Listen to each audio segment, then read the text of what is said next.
Hi everybody and welcome to my first ever YouTube video. My name is Rachel, I'm 20 years old and I'm currently studying creative writing at university. Today I'm going to be doing the New York Times by the book tag. There's a few questions just to get me into the spirit of booktube and finding my feet.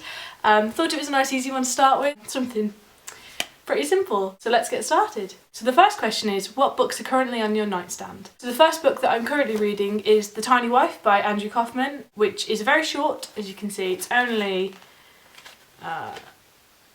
112 pages long, and it focuses around a bank robbery where instead of taking money, the robber takes one personal item from each member in the queue of the bank and also the people that work at the bank, and then strange, mysterious, magical realism type things start happening to them and they're trying to figure out what's going on. I'm about halfway through. Obviously it's a very quick and easy read and it's absolutely fantastic. If you've read All My Friends Are Superheroes by Andrew Kaufman, then you're going to love this just as much. The second book that I'm currently reading is actually a short story collection, and that's Ali Smith, Other Stories and Other Stories.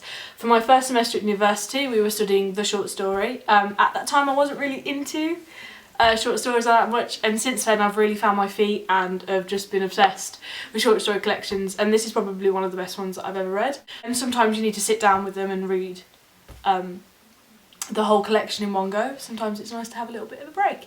And I'm really liking this. There's a story in here about anorexia, and that really hits home with me.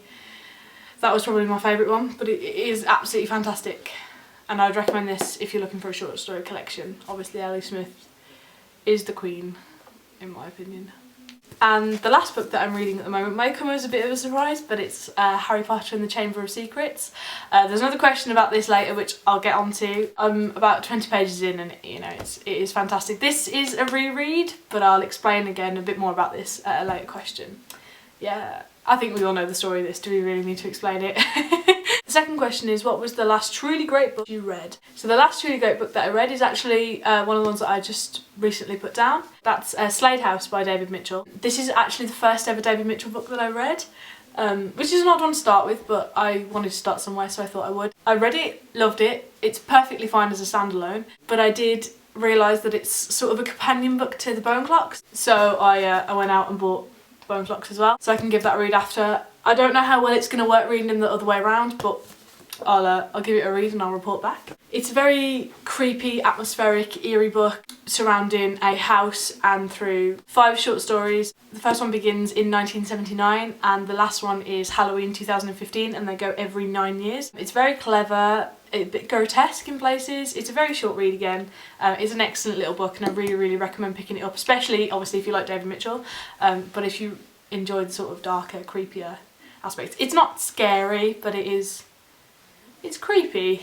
It's a bit weird. The second truly great book that I read was probably back in February, One by Sarah Crossan, which is actually a bit of cheat because it's a book written in free verse. If I open the page, you can see it's free verse. It focuses around conjoined twins and sort of their life together and the friends they meet and the trouble with school, and it moves through, and I don't want to spoil anything, but it absolutely broke my heart.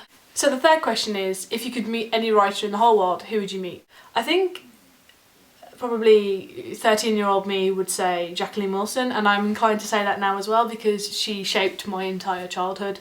I'd probably like to meet her and sort of have a chat about sort of writing those wonderfully constructive versions of real life. In that vein, I would also say Louise Renison, who obviously passed away very recently. Again, she shaped my early teenage years.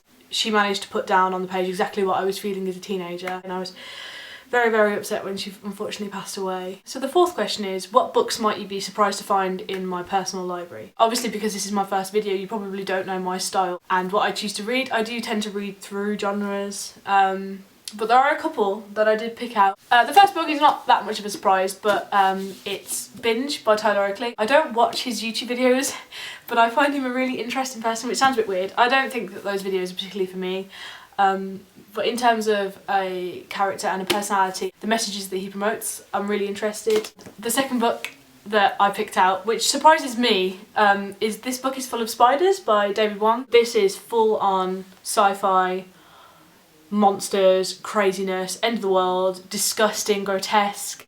It's about these spiders that infest your brain and make you go crazy. Warning, you may have a huge invisible spider living in your skull. This is not a metaphor. At the time when I read this a few years ago, this was like the biggest book I'd ever read, and I couldn't put it down. I read it on a series of train journeys. It's just fantastic. If you really like sort of full-on sci-fi with hilarious characters, rude men, grotesque imagery, you know, horror films, this is for you. Definitely give it a read. Or if you're not, I really enjoyed this and I've never read a book like this since or before. The fifth question is, how do you organise your personal library? My personal library is very meticulously alphabetised. There is no genre or short story, poetry, play differentiations. It is entirely alphabetised, and I am very proud, and every time I get a new book I have to put it in and move everything else along. It matters a lot to me. Definitely A to Z.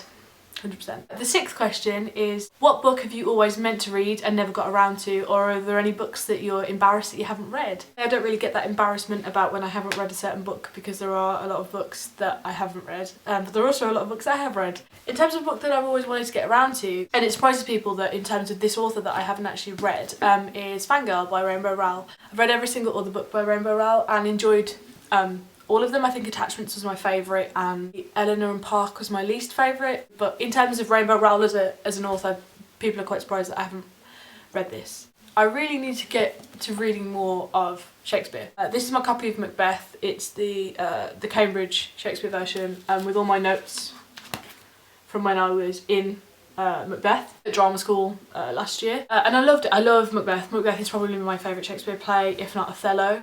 It's sort of a thing in my family. My dad has seen every single Shakespeare play, and I'm sort of playing catch up with him. Obviously he's a few years older than me. We saw Timon of Athens at the National Fair a few years ago, and that was his last Shakespeare play. After he saw that, he told me, so I started making a list of all the ones I'd seen. But at the same time, I really enjoy reading them, and I don't think people read them enough. Probably the biggest one that I'm the most embarrassed that I haven't read is the Harry Potter books. I read 1 to 3 when they came out when I was quite young, and I couldn't read the 4th one. I was not old enough, I don't think. It's almost like delving deeper into this world that I knew so much about, but actually I didn't, and I get to learn all these extra bits, and I can't wait to carry on reading them.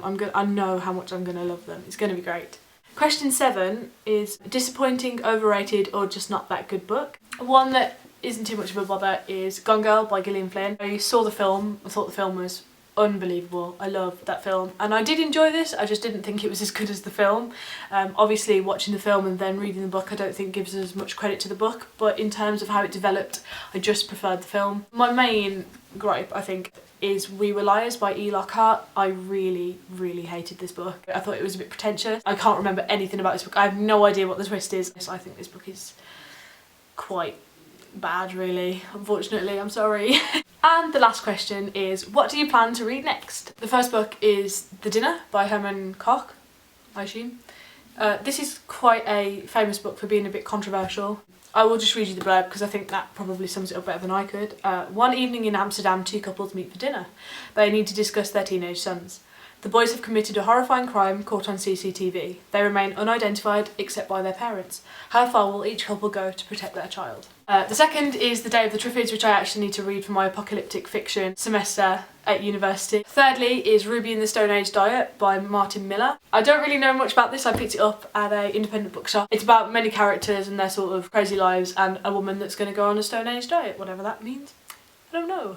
The fourth is Tampa by Alyssa Nutting. This woman most famously wrote Unclean Jobs for Women and Girls, which I can't seem to get my hands on anywhere, so if anyone knows where I can get a copy, please let me know. She has film star looks, a red sports car, a square-jawed husband, and one big secret, a relentless desire for 14-year-old boys. I do like books that are a bit controversial, a bit dirty, a bit dark, so I'm really looking forward to picking this up. And finally is Kimberly's Capital Punishment by Richard Millward. The way this was described to me is a man and a woman in a relationship, and the woman no longer wants to be in the relationship and tries to make the man hate her, but instead of doing that he commits suicide. I can't wait to read this. The cover is gorgeous. It just sounds completely up my alley and fantastic. So thank you so much for watching. In terms of tagging, I tag anybody who wants to do this. I really hope you've enjoyed. Please leave me any comments. I'm really looking forward to seeing your responses, and I can't wait to make another video soon.